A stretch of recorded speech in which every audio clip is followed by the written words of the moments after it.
कन्नड तालुक्यातील अंधानेर येथे सुमारे मागील 100 वर्षांची परंपरा असलेला वार्षिक सण उत्सव गेल्या 5 दिवसांपासून सुरू होता. तो पंचमी झाल्यानंतर संपन्न झालाय. यावर्षी पंचमीसाठी सुनंदाताई कचुरे यांच्या लोकनाट्य तमाशा मंडळाने सर्वांचे मनोरंजन केले. पंचमीपासून सुरू झालेल्या विविध दशावतारी सोंगांची हराशी होऊन आपापल्या परीने बोली बोलून सोंग विकत घेतले जातात. त्यानंतर पंचमीला सुरुवात गंधापासून होते.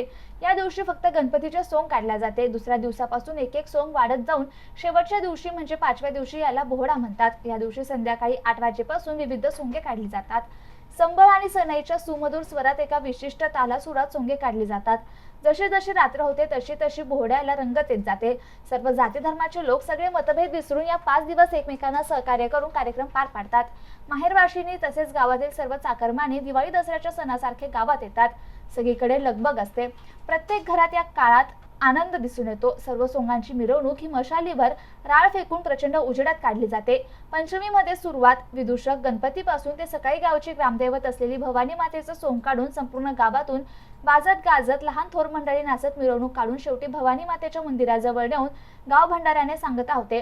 या बोहड्यात विशेष आकर्षण असलेले सोंग म्हणजे शेष नारायण, राम लक्ष्मण सीता, रावण, संतोषी माता, नृसिंह, वीरभद्र आणि वराह अवतार यांचे असते. या पंचमी महोत्सवाचे वैशिष्ट्य म्हणजे तेलाचा दिवा सतत 5 दिवस तेवत असतो. जगभरात जातीपातीचं धर्माच्या पक्षाचं राजकारण व्हायचे ते होऊ द्या, मात्र अंधानेर गाव त्याला या वार्षिक महोत्सवाच्या निमित्ताने अपवाद ठरतं. या काळात सगळे एकत्र आल्याचं दिसून येतात.